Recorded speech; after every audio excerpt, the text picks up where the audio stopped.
Yo soy Silvia Coazó, soy profesora de la Universidad Nacional de la Patagonia San Juan Bosco y de la Universidad Nacional de la Patagonia Austral, en didáctica general en tecnología educativa.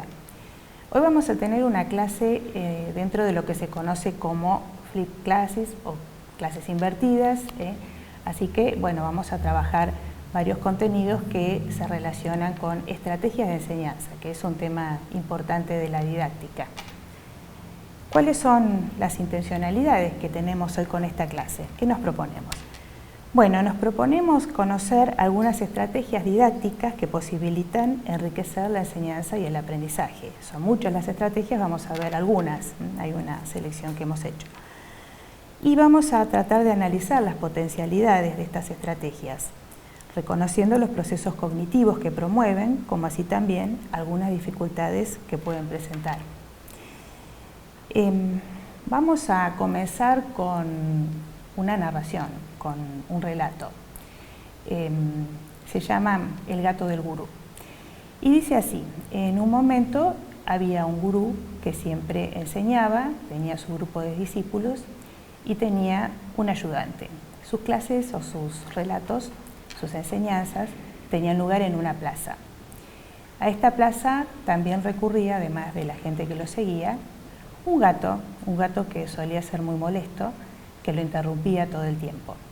Entonces el gurú mandó a buscar una soga y a atar el gato a un árbol para que él pudiera seguir enseñando sin que el gato lo molestara.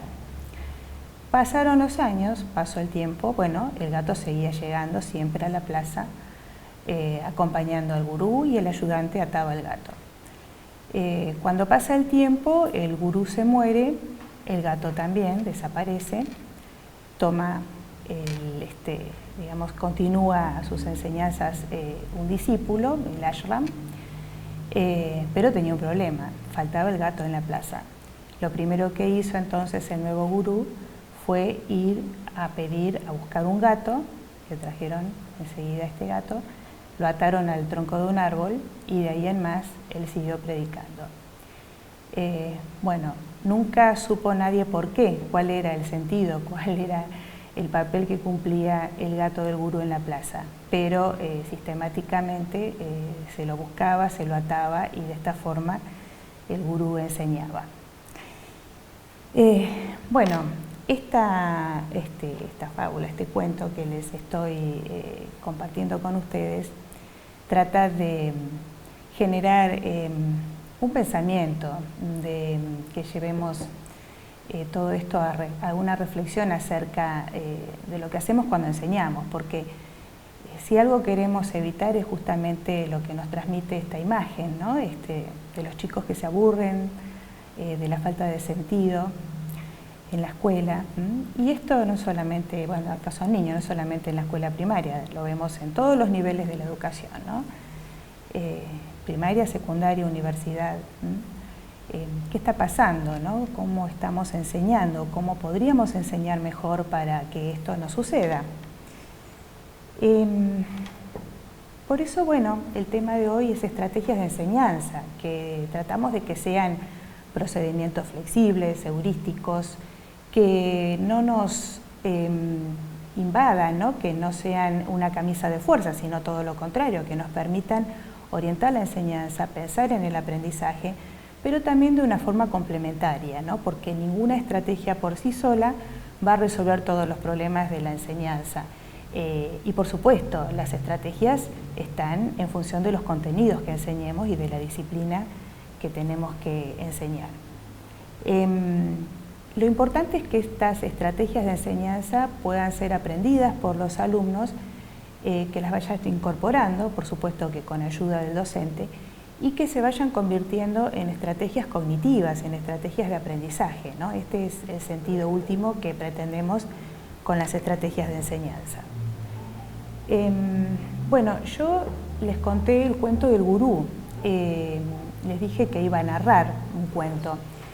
Es muy poderosa la narratividad, ¿no? Es una modalidad de pensamiento en realidad, porque toda nuestra estructura psíquica se basa en esto, ¿no? En narraciones. Nosotros pensamos a partir de narraciones, compartimos nuestra vida narrando, somos intrínsecamente seres narrativos.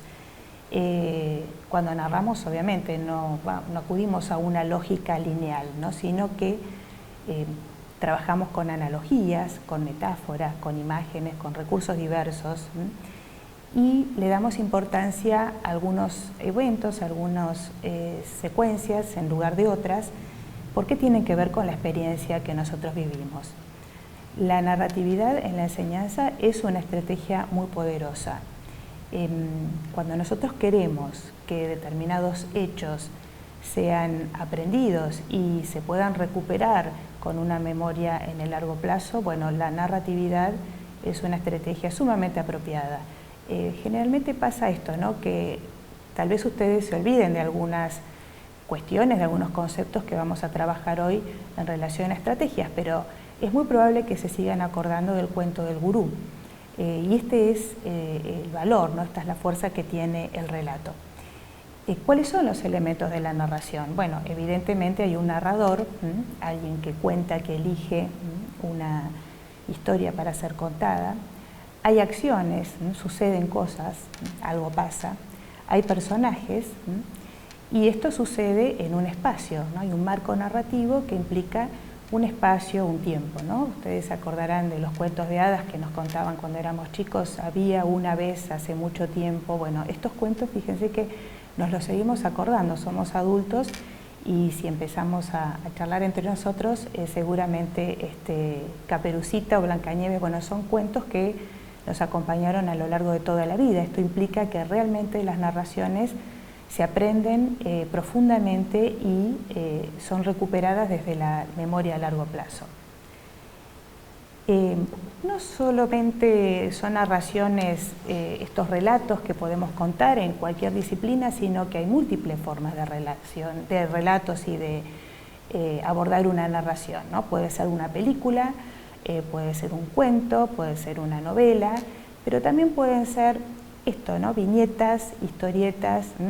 Estas son narraciones con un discurso más comprimido, ¿no? Más sintético, porque bueno, son proposiciones, párrafos acotados, pero como tienen el acompañamiento de la imagen, también son muy elocuentes, ¿no? Realmente en pocas palabras y con imágenes muy bien graficadas, dicen mucho, ¿no? Bueno, acá tenemos estas viñetas que son tan conocidas por nosotros, las de Mafalda, en nuestro país, en Argentina, y también estas que son de Gaturro, que también son muy populares, y realmente dicen muchas cosas importantes, ¿no? Y con un sentido muy crítico acerca de la educación, de la enseñanza, del aprendizaje.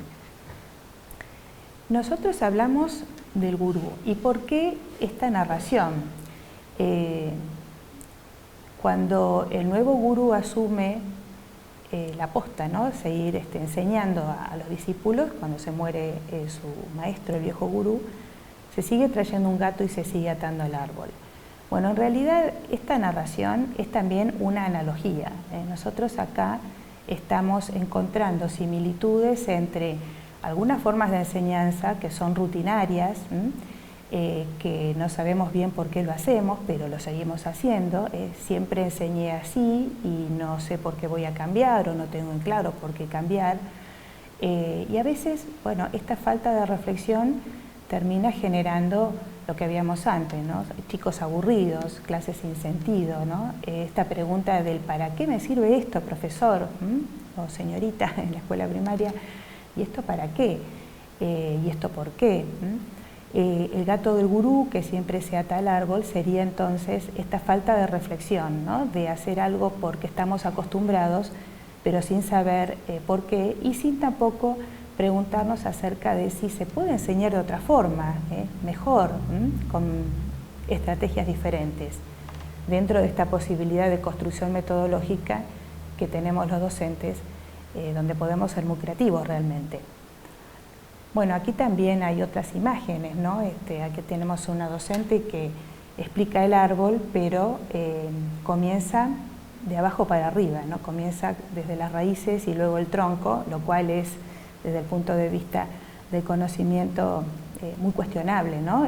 Pero también es cuestionable que estando rodeada de árboles, porque está en el medio de un bosque, esta profesora enseña con una lámina, ¿no? Cuando nosotros tenemos la posibilidad de una experiencia directa, nada lo puede sustituir, ¿no? Ni la más sofisticada tecnología puede reemplazar o puede ser mejor que esta posibilidad de entrar al bosque, de ver el árbol, de ver el mar si lo tenemos cerca, de ver la montaña. Si estamos estudiando la meseta patagónica y estamos al lado de una meseta, bueno, qué mejor que salir y verla, ¿no? Y poder estar dentro de la meseta. Bueno, acá dicen estos niños, yo creo que se podría aprender sin tener que odiar lo que estudiamos, ¿no? Bueno, ¿cuántas veces nos pasa esto, ¿no? Y este concepto de educación bancaria que nos transmitió este genio que tuvimos en América Latina, que fue Paulo Freire. Esto de depositar en las mentes de los alumnos una serie de contenidos que en realidad no tienen significatividad, no tienen sentido, no sabemos para qué nos sirven y se repiten, como bueno, se repetía esta rutina del gato atado al árbol. Si nosotros pensamos en un iceberg, bueno, vemos una pequeña partecita por encima del agua y por debajo hay una cantidad enorme de hielo. Esta es una analogía que se utilizó mucho para explicar el inconsciente, a partir de las explicaciones de los aportes de Sigmund Freud. Bueno, ¿de qué se trata una analogía? Una analogía es una similitud que presenta en algunos aspectos ciertos conceptos, pero que en otros sentidos son disímiles. Hay un concepto central, que es el que nosotros queremos enseñar, que es el concepto desconocido por los alumnos, y hay un concepto semejante que es el análogo. Y esto es conocido, ¿no? Resulta familiar, es algo que manejamos. Son importantes las analogías, ¿no? Porque permiten construir relaciones significativas, poderosas con el aprendizaje. Y como también estamos en el plano de la narratividad, nos podemos acordar mucho tiempo acerca de un concepto cuando pensamos en el análogo. Ahora bien, hay que tener en cuenta que no son exactamente igual estos conceptos, el concepto central y el concepto análogo. En algún momento la analogía se rompe, ya no funciona, ya no tiene sentido, y entonces hay que dejarla de lado, y es importantísimo que el docente enseñe la terminología científica que es apropiada, ¿no? Si estamos, por ejemplo, enseñando fotosíntesis, hay una analogía con cocinar una torta instantánea en el horno, donde el polvo de la torta es como la materia que la planta, los materiales orgánicos, ¿no? que la planta extrae del suelo.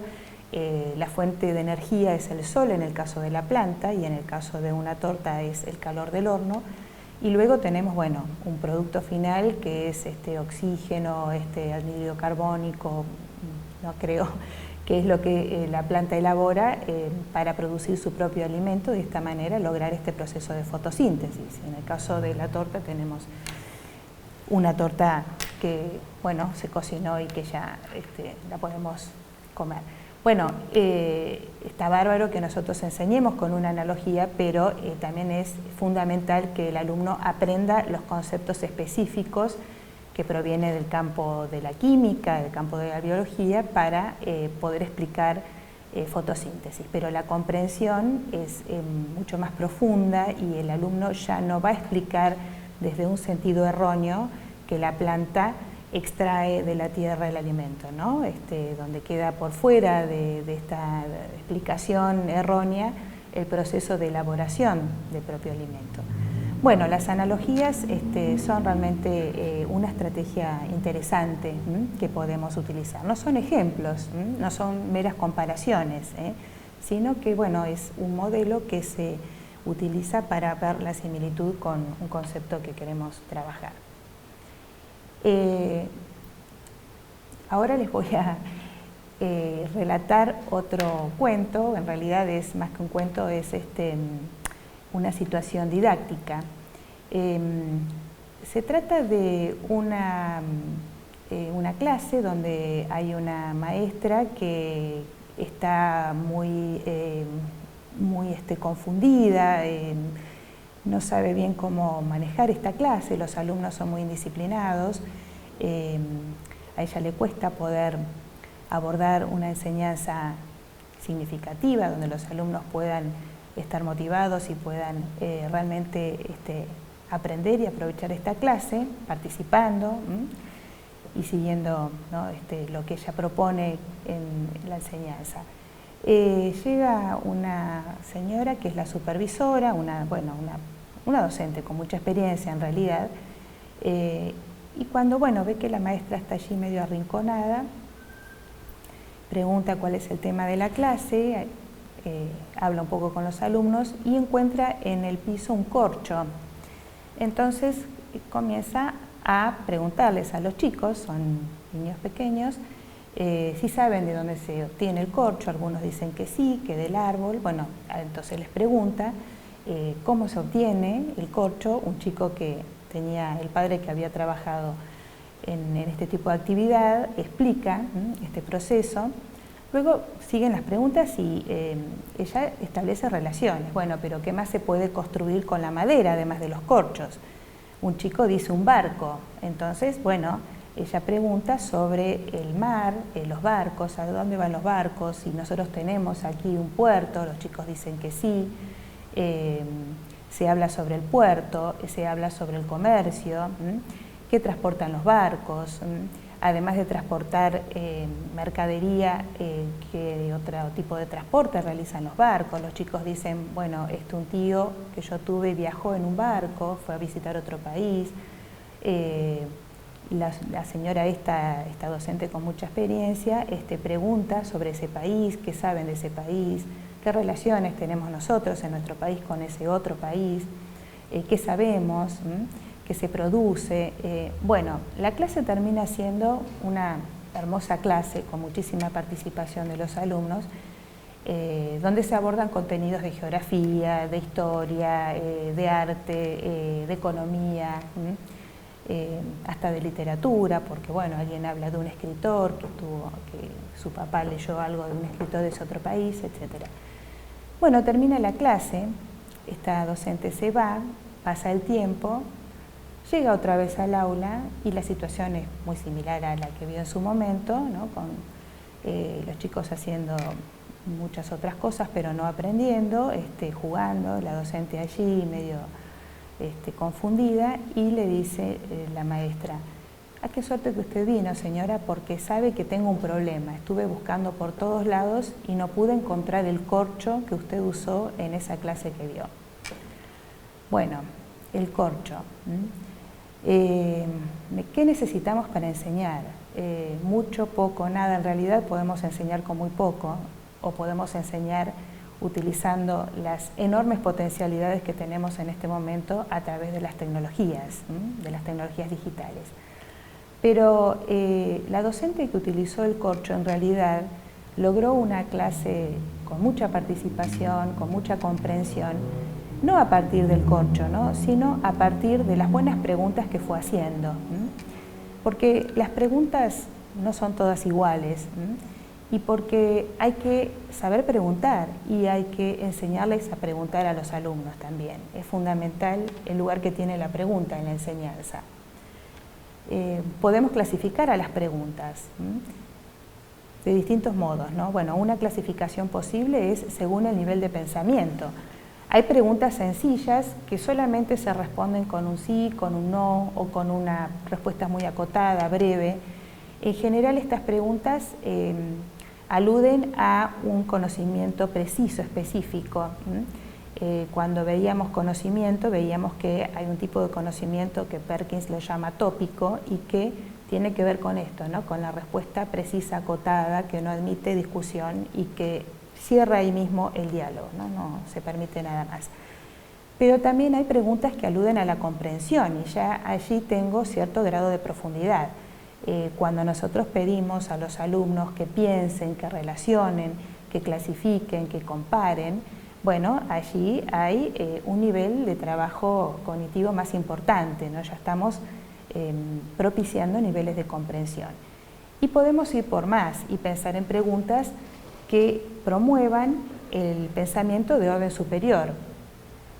Y esto se logra cuando nosotros pretendemos que el alumno interprete una información, que prediga, que hipotetice qué puede haber pasado si tal cosa, tal otra, que razone a través de sus propias palabras, que juzgue, que piense críticamente. Bueno, aquí estamos tirando un poco más, ¿no?, para arriba, y las preguntas están permitiendo que el alumno piense realmente con un nivel de reflexión mucho más importante. O también podemos propender a la reflexión metacognitiva, donde le pedimos al alumno que explique cómo pudo él haber aprendido determinado concepto, cuáles fueron las dificultades que tuvo, con qué obstáculos se encontró, cómo puede él explicarle un proceso que él comprendió a un compañero, ¿no? Con qué estrategias cognitivas él se manejó, y esto, bueno, cómo lo puede explicar, cómo puede ayudar a un compañero. Aquí estoy tratando de que reflexione sobre su propio proceso de aprendizaje, lo cual es fundamental para lograr estos niveles de metacognición. Las preguntas también pueden ser convergentes o divergentes, ¿no? En relación a lo anterior, si solamente yo pretendo una respuesta única, acotada, donde no hay debate ni hay otra opción, bueno, obviamente converge hacia ese lado. Ahora, si estas preguntas tienden a estimular un proceso de reflexión, de creatividad, de ponerse en el lugar de otro, de entender la multicausalidad de un hecho histórico, donde no hay una sola causa, sino muchas, y donde los hechos sociales están relacionados, bueno, obviamente que no va a haber una respuesta única, y ahí estoy trabajando con un pensamiento divergente, que es sumamente rico.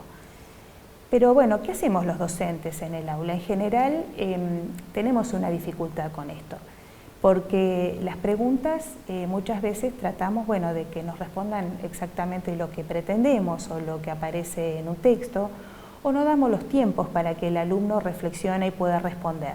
Pretendemos una respuesta inmediata y a veces los procesos son complejos. El alumno necesita un tiempo para pensar, para elaborar su respuesta, por lo tanto también hay que manejar estos tiempos, ¿no? Hay que bueno, trabajar a veces los niveles de ansiedad que tenemos los docentes cuando explicamos y cuando preguntamos, y dar el tiempo para la reflexión.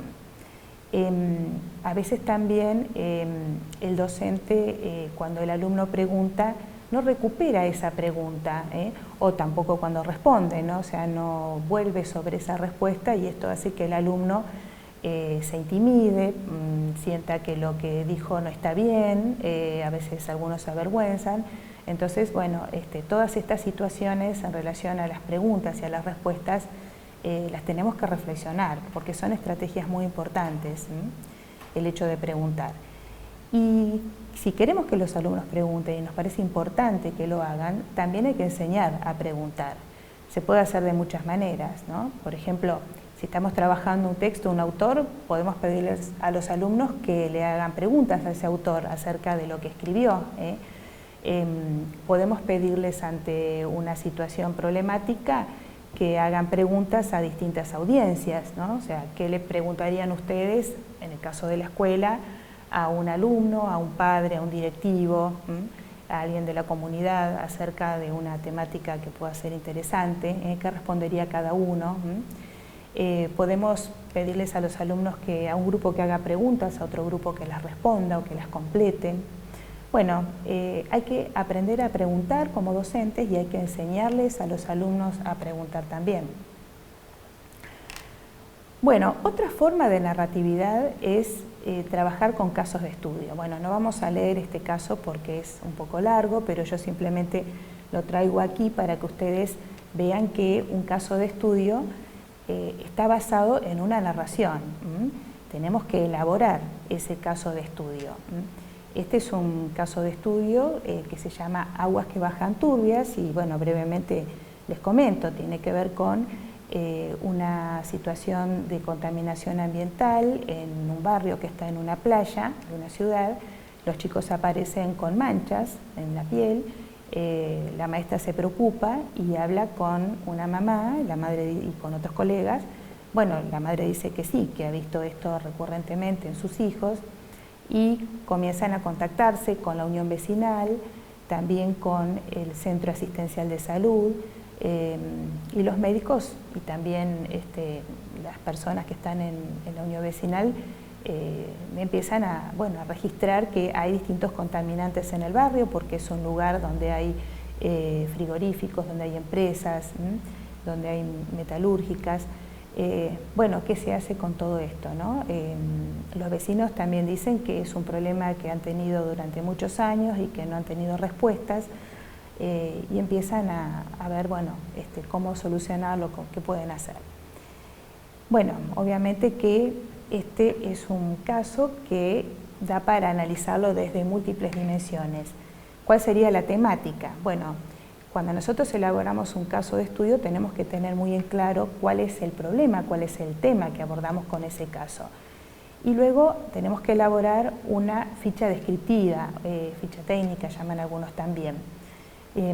Aquí especificamos la temática, los eventuales destinatarios, porque este caso puede ser utilizado para aprender por muchas profesiones, por graduados o por estudiantes del ámbito de la salud, de la educación, de trabajo social, también por docentes de distintos niveles, por empresarios, por representantes del gobierno, de empresas, de la unión vecinal, etcétera, ¿no? O sea, realmente da para que se pueda trabajar en múltiples disciplinas y con personas diversas.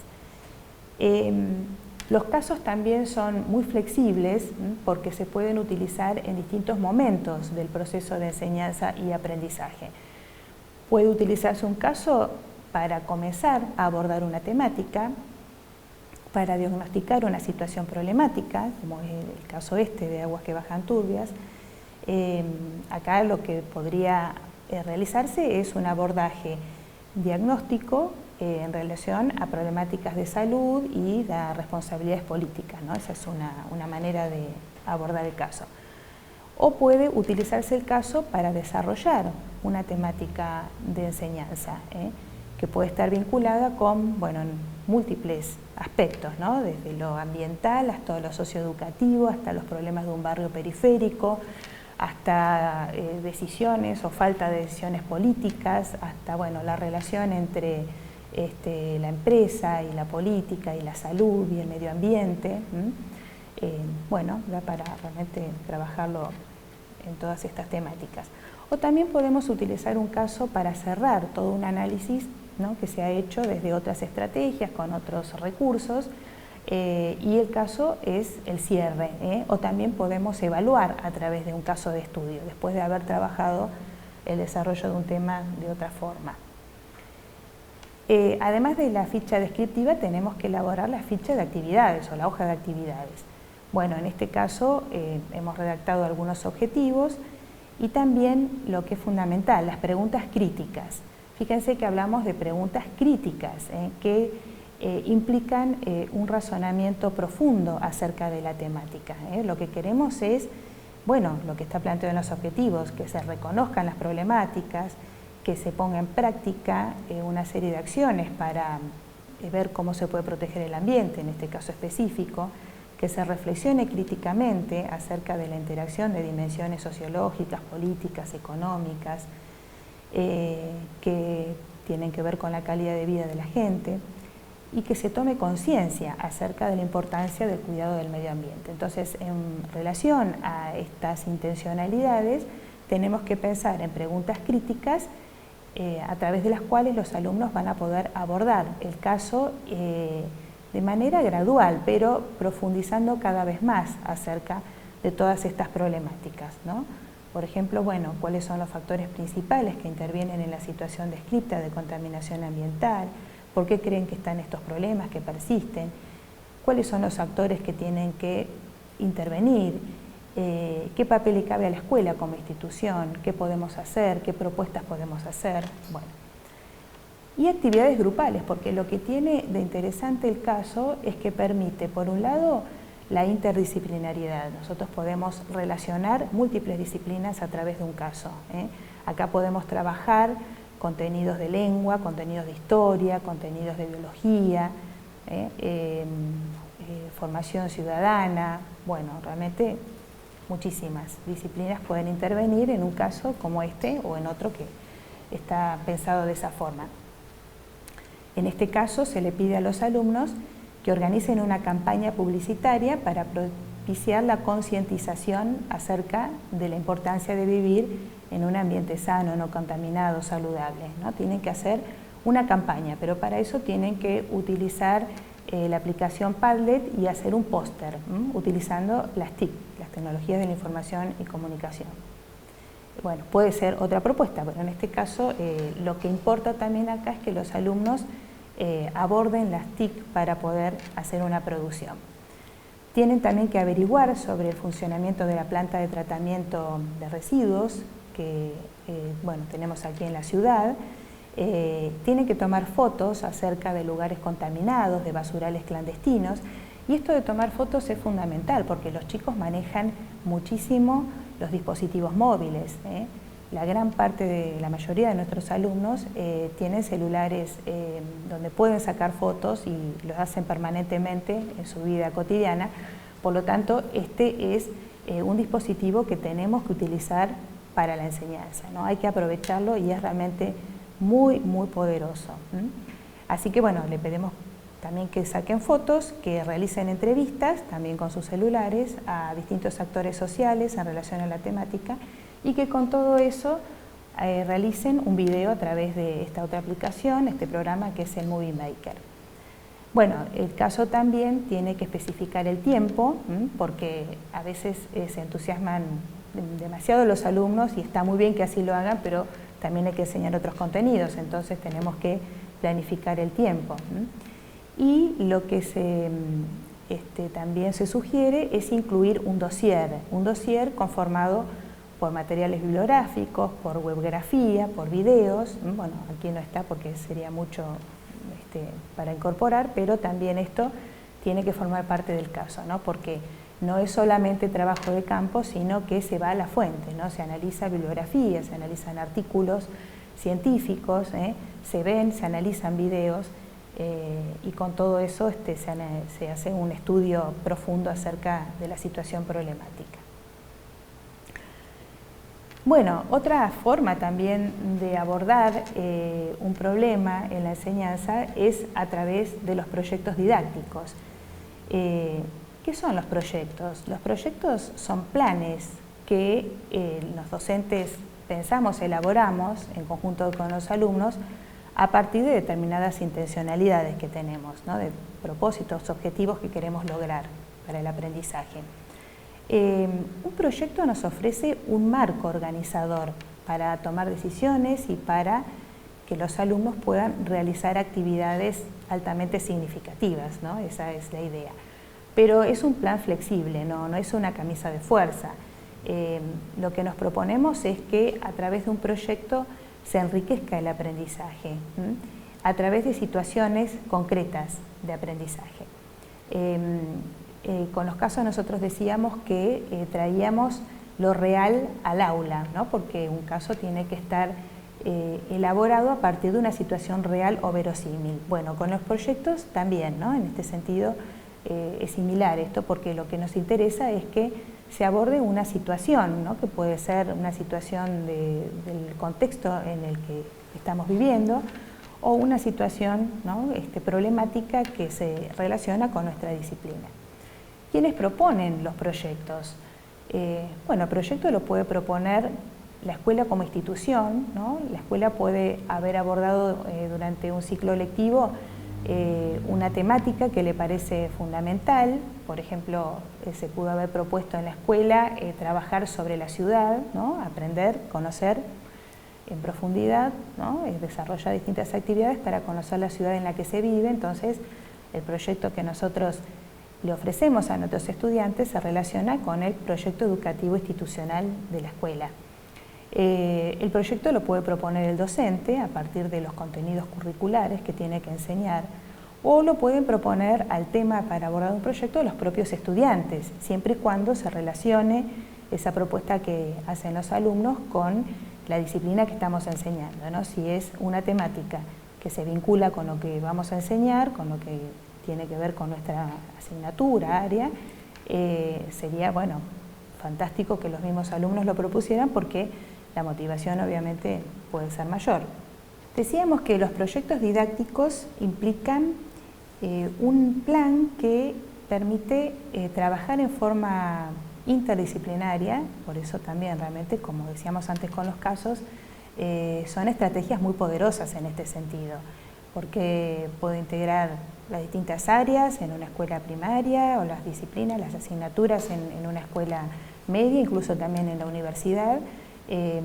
Y lo que tienen de rico los proyectos es que los estudiantes realizan actividades, hacen trabajo de campo, que puede ser un trabajo de campo en la misma escuela o fuera de la escuela. En general siempre hay algo que hacer fuera de la escuela, porque lo que también queremos propiciar con los proyectos es la incorporación de las TIC. Entonces, bueno, los alumnos suelen grabar con sus celulares o cámaras. Bueno, aquí en esta imagen podemos ver un grupo de alumnos que está trabajando en proyectos con la orientación del docente, que acompaña el trabajo a partir de una orientación realizada con cada uno de los grupos que se han conformado para tal fin. También podemos ver una alumna que está trabajando con su computadora a partir de una proyección con realidad aumentada, que esto también es una tecnología que va a empezar a utilizarse cada vez más en el ámbito educativo. Por ahora sabemos de estas tecnologías a través de la utilización de juegos, de videojuegos, la famosa casa de los Pokémon, pero bueno, realmente hay aplicaciones muy valiosas ahora también para la educación. Cuando hablamos entonces de proyectos, tenemos que pensar que siempre hay una etapa inicial, ¿no? Hay un inicio. Aquí tenemos el acuerdo con el tópico, con el tema de debate. Los conocimientos previos de los alumnos son los que se tratan de recuperar, se definen propósitos, objetivos, con qué recursos necesitamos contar, cuál va a ser el tiempo estimado que este proyecto va a demandar para su ejecución, y un diseño previo, preliminar del proyecto, ¿no? A partir también de una conformación de equipos. Luego se comienza con las actividades propiamente dichas del proyecto. Se planifica inicialmente, se comparte lo que el alumno sabe, lo que el docente prevé que tiene que comenzar a indagar, y se comienza a definir, pero ya de manera más específica, el proyecto, con los componentes que el mismo requiere. Las actividades, los objetivos, la distribución, la secuencia de actividades, cuáles van a ser las metas parciales. Y aquí, bueno, es fundamental, por supuesto, el lugar del docente, ¿no? Con una retroalimentación constante que va a brindar elementos para orientar el trabajo de los alumnos. El proyecto comienza a implementarse. Esto implica darle mucha importancia al aprendizaje colaborativo, porque si algo define a los proyectos es esta posibilidad que tiene como estrategia de permitir el trabajo en grupo, el trabajo colaborativo, la construcción de saberes compartidos. Es importante que se secuencien las tareas, que quede muy en claro qué es lo que se va a hacer, cómo se va a realizar, y que el docente también observe que trabajen todos, ¿no? Que no sea un trabajo mutualista en el que uno o dos comienzan a realizar actividades y asumen las responsabilidades y el resto del grupo no suma, no aporta. Entonces no se entiende el trabajo en grupo como un mero mutualismo, distribución de tareas en forma aislada, sino que implica el trabajo de todos, el diálogo constante, la responsabilidad asumida por todos los miembros del grupo. Es importante por eso también que los alumnos se autoevalúen y se coevalúen, es decir, evalúen su propio proceso de aprendizaje y también evalúen el aprendizaje, el trabajo que están haciendo sus compañeros, tanto en el mismo grupo en el que están como en los otros grupos de la clase. Y lo fundamental de esta etapa es que se comience a construir una producción, ¿no? Que se llegue a la etapa final, que es la de conclusión, con un producto. Esto implica revisar todo el trabajo que se realizó, implica también bueno, hacer una presentación que, si se piensa de manera pública, es mucho más rica, ¿no? Esto conlleva invitar a otros docentes, en el caso de niños, de alumnos pequeños también se puede invitar a los padres, en el caso de la universidad, que puede ser una producción intercátedra, invitar a otros colegas, a alumnos de otras asignaturas. Bueno, realmente hacerlo público también implica valorarlo mucho más al trabajo.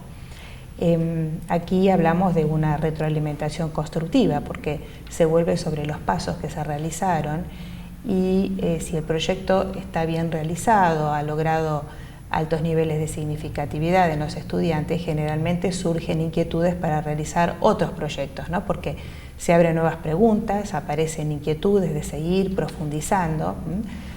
Bueno, se habla de una etapa generativa de otros proyectos, ¿no? Y esto es lo valioso de este tipo de estrategia para el aprendizaje.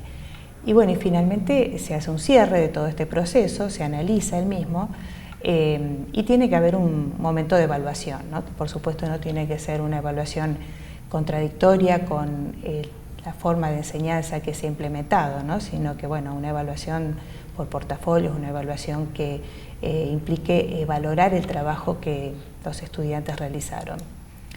Aquí tenemos una serie de imágenes que nos muestran que los estudiantes acuden a las nuevas tecnologías para realizar sus trabajos de la escuela, de la universidad, ¿no?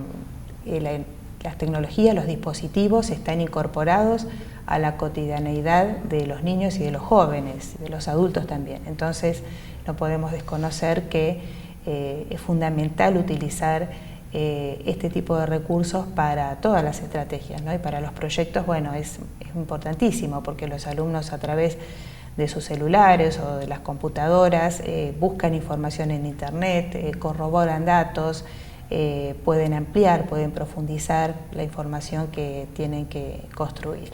Todos estos proyectos de los que estuvimos hablando, tanto los casos de estudio como los proyectos, en realidad son problemas que se resuelven. Son estrategias que están basadas en lo que se conoce como método de resolución de problemas. Bueno, hay un autor muy conocido que es Polya, que hace una distinción en distintas etapas o secuencias del problema. Primero se trata de que los alumnos comprendan cuál es el problema y para eso hay que saber cuál es la incógnita, qué es lo que me pide, qué se pretende que se realice, que se construya a partir de ese problema. Cuáles son los datos que me provee ese problema y si me da información acerca de determinadas condiciones para resolverlo. O sea, primero analizar bien el planteamiento del problema, ¿no? ¿Qué tengo, qué me da, qué tengo que averiguar, qué no poseo, cuál es la información de la que no dispongo? Y a partir de reflexionar sobre la formulación del problema, que por supuesto tiene que estar muy clara, hay que concebir un plan. Para eso se recurre a distintas estrategias, muchas de ellas de carácter metacognitivo. ¿Conozco algún problema similar? ¿He resuelto otro problema que tiene algunos aspectos en común con esto? Y si esto ha pasado, ¿puedo utilizar esa información, esa resolución que he realizado previamente para poder resolver este otro problema? ¿Se puede enunciar de otra forma el problema? ¿Puedo realizar un gráfico? ¿Puedo dibujarlo? Bueno, hay diversas maneras, ¿no?, de formular y de expresar lo que un problema pretende y entonces hay que también flexibilizar esta forma de presentación. También podemos preguntarnos si tiene sentido resolver todo el problema de una sola vez o si es mejor resolver primero una parte, luego otra parte, en qué forma secuenciada voy a resolver ese problema. Revisar si los datos que me provee el problema los estoy usando bien, se están usando todos, ¿no? Esto el alumno tiene que ir constantemente a los datos, ¿no?, para no olvidarse de ninguno y también para priorizar cuáles son los datos más importantes, cuáles son los datos secundarios, si faltan datos. Bueno, de allí pasamos a la ejecución, ¿no? Los estudiantes realizan el plan que se ha concebido y también tienen que reflexionar, ¿no?, acerca del mismo. Si todos los pasos que fueron planificados se ejecutaron, ¿no?, si se hicieron de manera correcta, si hay que volver a revisar estos pasos. Y cuando el problema está resuelto es importante lograr una visión retrospectiva. Se puede verificar el resultado, de qué modo puedo verificarlo, si el razonamiento ha sido o no el apropiado, si hay otra manera de obtener resultados, porque a veces quedamos fijados en una sola resolución, un algoritmo rígido, y lo que se pretende también es que esto no sea así, ¿no? Que se comprueben otras formas de resolución, ¿no? Porque esto implica formar a los alumnos para lograr una capacidad de transferencia, ¿no? Como competencia, que ese problema les permita resolver otros problemas similares o diferentes, pero que la competencia se enseñe, se ponga a prueba. Bueno, esta es una imagen que da cuenta de la importancia de la metacognición en todas estas estrategias de enseñanza que estuvimos comentando. Hay que lograr que el alumno piense sobre su propio aprendizaje, ¿no? Reflexione sobre lo que ha aprendido, pueda dar cuenta, pueda explicar a otros cómo ha aprendido, porque esta explicación le sirve a otros compañeros para aprender, ¿no? Esto de poder dar cuenta, de ejemplificar, de exteriorizar el propio proceso. Y al alumno le sirve para aprender más, aprender mejor, para ser más consciente acerca de sus fortalezas, de sus dificultades, de cómo pedir ayuda, de qué tipo de ayuda necesita para seguir aprendiendo, ¿no? Entonces la metacognición da pistas tanto al alumno como al docente para poder aprender más y mejor. Bueno, finalmente vamos a terminar este relato sobre estrategias de enseñanza con una narración que pertenece a un excelente pedagogo francés que vivió en el siglo XIX, que fue Célestin Freinet. Bueno, este pedagogo tiene innumerables cuentos, narraciones, fábulas que son todas muy educativas, ¿no? Él, se preocupaba muchísimo por la enseñanza y por el aprendizaje de sus alumnos, que eran chicos de primaria, de sectores muy humildes además. Freinet dice que las águilas no suben por escaleras. Y él explica que los arquitectos, los ingenieros, diseñan escaleras de distinto tipo, pero en realidad son todas similares porque tienen escalones, ¿no? Un escalón y otro escalón que permiten subir y bajar. Pero si nosotros vemos a los niños y a los jóvenes, nos damos cuenta que a veces estos diseños no responden a lo que los chicos hacen con las escaleras, porque algunos jóvenes suben las escaleras no con un escalón y otro después, sino que las suben de dos en dos o de tres escalones al mismo tiempo y van saltando cuando van descendiendo la escalera sin respetar el orden de los escalones. Algunos saltan dos, otros saltan tres, pero también hay jóvenes que en vez de usar la escalera para bajar descienden directamente de la baranda, ¿no? Y llegan, bueno, mucho más rápido y a veces también se golpean en el suelo. Algunos saben que hay una baranda y se apoyan en ella para subir la escalera, otros la desconocen, ¿no? Y nunca utilizan la baranda. Entonces, bueno, ¿a qué conclusión llegamos? A que los jóvenes, los niños, son como las águilas. Las águilas, los niños, los jóvenes y los adultos también muchas veces no usamos escaleras. Bueno, muchas gracias por su atención.